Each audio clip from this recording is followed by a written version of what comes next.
Salut guys! Aujourd'hui, je m'apprête à vous raconter une histoire littéralement fucked up, ok? Une des journées dans ma vie où j'ai eu le plus peur de mourir. En fait, c'est une histoire de covoiturage. Je fais ça un peu pour vous mettre en garde et parce que moi, l'histoire qui m'est arrivée est littéralement fucked up, ok? Je suis tombée sur un, je présume, psychopathe, ok? Vous allez voir, toutes les caractéristiques sont là. C'est ça qui fait d'autant plus vraiment peur. Manquait juste le couteau. Là, sincèrement, inquiétez-vous pas, l'histoire finit bien, mais vous allez voir que c'est assez bizarre, lugubre. Donc, va chercher ton popcorn et on commence live. Jordan 2015, je travaille à Gatineau, mais ma vie est littéralement à Montréal. Donc, je suis constamment en recherche de covoiturage Gatineau-Montréal. J'étais du genre à travailler à Gatineau, mais sortir à Montréal et revenir à Gatineau le matin. Vous voyez un peu le genre de délire? Ouais, c'est ça. Je commence à me chercher un covoiturage parce que j'ai besoin d'aller à Montréal et je tombe sur un garçon qui a environ mon âge ou peut-être un peu plus vieux, donc quelques années de plus. Il vient me chercher. Moi, je vous remets aux sources. Moi, quand j'avais 17, 18, 19 ans, j'étais vraiment le genre de personne qui pensait que tout le monde était gentil et que personne n'avait de malice. Je m'ouvrais aux gens comme ça, comme un livre ouvert. Bon, ben en fait, c'est encore mon plus gros défaut. Je parle beaucoup trop, j'ai vraiment une grande gueule. Mais à cet âge-là, je vous jure que c'était 100 fois pire. Que le gars vient me chercher, je commence à y jaser. On a vraiment du fun. Et moi, dans ma tête, je me suis fait un ami. Donc on s'amuse beaucoup, quoique le gars il est un peu bizarre, il s'arrête sur l'autoroute pour faire des galipettes, oui des galipettes, pour me faire rire, puis moi pour vrai je trouve ça rigolo, je suis le genre de fille qui adore l'humour absurde, qui s'amuse souvent avec des gangs de gars. Plus t'es idiot, plus je vais t'aimer. Donc ça reste comme ça et le gars allait me porter justement chez une de mes fréquentations parce que c'était sur son chemin. Il m'avait fait des petites blagues là, tu sais, à double sens, mais rien de vraiment révélateur ou que j'aurais dû m'en faire. C'était juste des petites blagues comme ah, tu sais, j'aimerais ça, être ce gars-là, il est bien chanceux de t'avoir, tu sais, des trucs comme ça. Puis tu sais, je trouvais ça gentil, mais tu sais, je m'en faisais pas plus que ça. On se dit bye à la prochaine parce que le gars supposément qui travaille à Gatineau, mais il habite à Montréal. On va appeler le gars Jérôme, ok?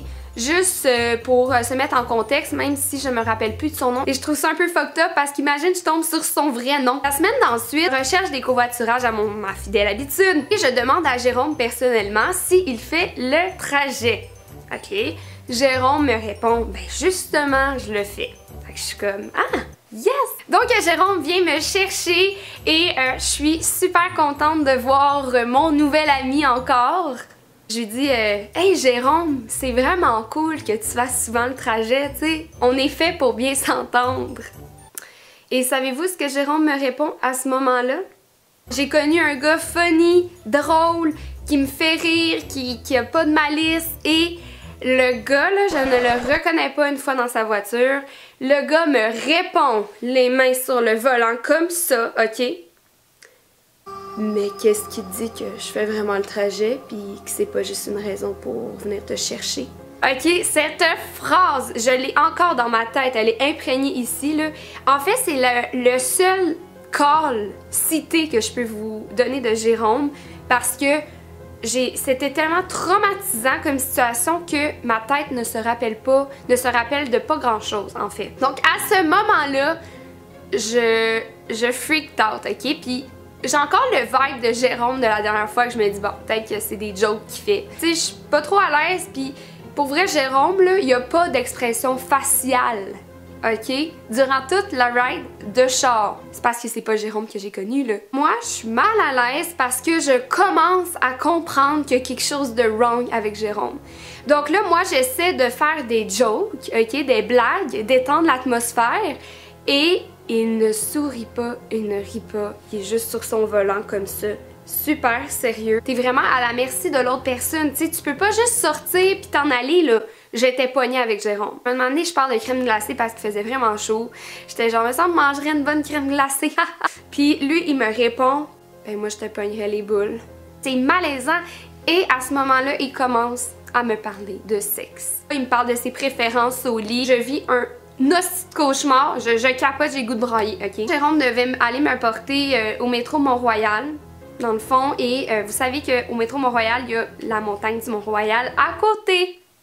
Jérôme, à la place d'aller me porter au métro Montréal comme de fait, il dit je veux te montrer quelque chose en haut de la montagne. Jordan, 18-19 ans, est pas capable de prendre sa place puis de dire non aux gens, elle est vraiment trop fine. Fait que moi, je fais juste répondre ah ben tu sais, ma meilleure amie m'attend au métro, ce qui était vrai. Faudrait pas que ça dure longtemps. Fait que là, il est comme non, non, t'inquiète. Moi, j'étais en train, quand on a monté sur la colline, j'étais en train de texter ma meilleure amie, j'ai dit viens me chercher, ça va pas, appelle. Fais quelque chose là, si je vais me faire, il y a quelque chose qui va arriver là, c'est wrong en tabarnak, qu'est-ce qui m'arrive? Il me texte en même temps, t'es genre qu'est-ce que tu veux que je fasse? Je m'en viens, je m'en viens, je m'en viens. Fait que là, le gars commence à m'embrasser de force, ok? Il commence à me tapoter un peu partout. Puis moi, je suis comme non, je veux pas. Il est vraiment genre pourquoi tu veux pas? Ah ouais, t'as pas de raison de pas vouloir, on s'entend tellement bien. C'est à ce moment-là que je me dis calisse que Jérôme est venu me chercher pour une raison. Je suis vraiment désemparée, puis je dis non, je veux pas, puis il ne me lâche plus. Pourquoi tu veux pas. Puis là, je lui ai dit, t'es bien mieux d'aller me porter en bas parce que ma meilleure amie s'en vient. Puis elle sait qu'est-ce qui se passe présentement. Jérôme, genre, on dirait qu'il a comme été comme repris de la réalité. Puis il a juste comme réalisé ce qu'il était en train de faire. Puis il a fait comme, ok, c'est beau. Mais je vous jure que la scène dans la voiture, ça a peut-être duré comme 20 minutes là. Fait que finalement, il va me porter au métro. Puis juste avant que je sorte, il est genre non mais c'était le fun hein. Tu voyais que le gars essayait de me convaincre que ça avait été le fun. J'espère que t'as aimé ça hein. On garde ça pour nous. Puis là je suis genre ouais on garde ça pour nous, c'est beau. Bye. Et j'ai plus jamais eu de nouvelles de ce gars-là. Il a été kick-out du groupe covoiturage comme quelques jours après, mais c'est pas moi qui l'a dénoncé. Fait qu'imaginez peut-être qu'il avait fait d'autres victimes. Essayez de dire non à un gars qui est sur vous, en train de vous dire pourquoi tu veux pas, let's go. Quand le gars t'harcèle à ce point-là, là, puis que tu finis par dire oui, la fille elle a aucune envie de toi. Les filles, laissez-vous pas faire, même si c'est pas facile des fois. Cette situation-là, j'ai trouvé ça vraiment difficile. Je m'en aurais toujours voulu d'avoir dit oui, puis j'aurais pensé que c'était de ma faute, tu sais.